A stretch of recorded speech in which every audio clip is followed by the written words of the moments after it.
30th of July, number of the day is a fun one. It's a sweet one. It's a yummy one. Aakash, glass and a half. What do you think of? Yeah, so I immediately think of chocolate and Dairy Milk Cadbury's chocolate because that was their famous marketing line, a glass and a half with every slab. Well, Cadbury's Dairy Milk the brand is owned by an international company called Mondelez International. And recently they released their results. They trade on the NASDAQ in America, released their results for the second quarter of 2026, and they've done fantastically well. They've brought in profits, or they've brought in revenue of about $10 billion US. That's a sweet story. That's a lot of lunch bars. Yeah, that's a lot of lunch bars. That's a lot of chomps because that's the other brand that they have. They make the bubblegum Dentine and the biscuit Oreos. It's good for you, but don't give it to your dog. You can have the milk. Absolutely. I think is what they say. Because what's important to remember is when we talk about business reports and the Q3 numbers and Q2 numbers come out and the financial results, really, we forget there's stories behind these companies. But I think everyone can relate to the glass and a half because let's be honest, don't lie, we've all had a bit more chocolate than we should have in our lives. Well, I remember very fondly when I was little making the argument that instead of having milk, I should have a Cadbury's slab of chocolate every day because I would get my quantity of required milk for the day. And what did mom and dad say to that argument? Well, I certainly didn't get my slab a day.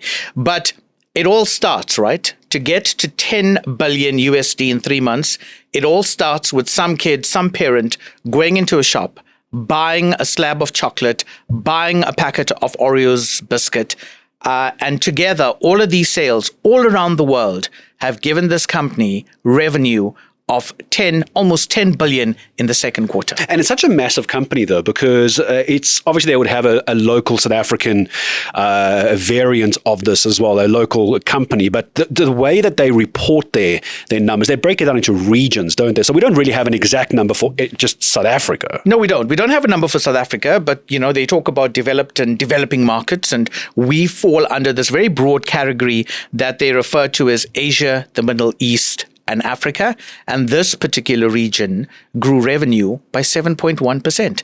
And it says that, people enjoy their treats, they enjoy their chocolates, they enjoy their biscuits.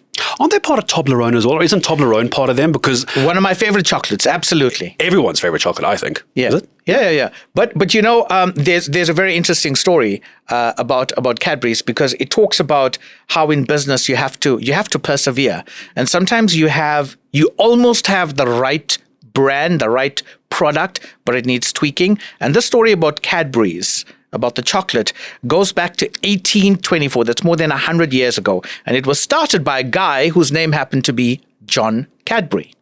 And, he sold things like hot chocolate and coffee and that type of thing. And he wasn't doing particularly well. And he then decided to introduce a glass and a half. And hence it became Cadbury's Dairy Milk chocolate, and it just took off from there. And in 2010, the year that we brought the World Cup to South Africa, Mondelez International bought the Cadbury's brand. I can still hear the ad in my head now, even from all those years ago. And that's the number of the day. It's a very, very sweet payout for Mondelez International, 10 billion rand in 3 months. And remember, of course, a glass and a half in this case is very good news for them. Indeed.